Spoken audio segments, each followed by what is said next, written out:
যাদের মৃত্যুর সময় লা ইলাহা ইল্লাল্লাহ স্মরণ করিয়ে দেওয়ার পরেও বলতে পারেনি, তাদের বিষয়ে আজকে কথা বলবো, তোমরা মনোযোগ দিয়ে শুনবে তো। বিভিন্ন গ্রন্থে এ ব্যাপারে অনেক ঘটনাই বর্ণিত হয়েছে। হজরত ইবনুল কাইয়ুম রহিমাহুল্লাহ তার রোগ ও এর চিকিৎসা নামক গ্রন্থে উল্লেখ করেছেন যে কোন এক ব্যক্তিকে তার মৃত্যুর সময় বলা হলো, আপনি লা ইলাহা ইল্লাল্লাহ বলুন। সে বলল, তা বলতে পারি না।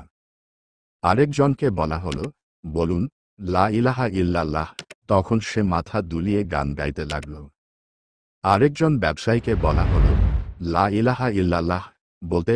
যে ব্যবসা বাণিজ্য নিয়েই সর্বদা মশগুল থাকত, সে বলতে লাগলো, আরে এটি খুবই ভালো মাল, আপনার মতো লোকই তো এটা কিনতে পারে, এর দামও খুব সস্তা।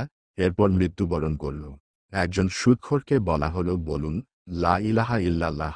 তখন সে বলল, শতকরা 10 ভাগ দিতে হবে, শতকরা 10 ভাগ দিতে হবে। বলতে বলতে মৃত্যুবরণ করল। অনেকের আবার মৃত্যুকালে মুখমণ্ডল বিবর্ণ হয়ে গিয়েছিল, কারো চেহারা কিবলা থেকে অন্যদিকে ফিরে গিয়েছিল। এ ধরনের অগণিত ঘটনা রয়েছে যা থেকে বোঝা যায় যে তার মৃত্যু হয়েছে খারাপ অবস্থায়। এ থেকে আল্লাহর নিকট সর্বদা পানাহ চাইতে হবে। হে আল্লাহ, আপনি আমাদের গুনাহগুলো মাফ করে দিন এবং ঈমানের উপর মৃত দান করুন, আর মৃত্যুর সময় লা ইলাহা ইল্লাল্লাহ বলার তৌফিক দান করুন। কমেন্টে সবাই লিখবেন আমিন। আমি আসমাউল হক ইমরান ঈমান মেরামত করি বইয়ের 66 পৃষ্ঠা থেকে পড়ে শোনালাম।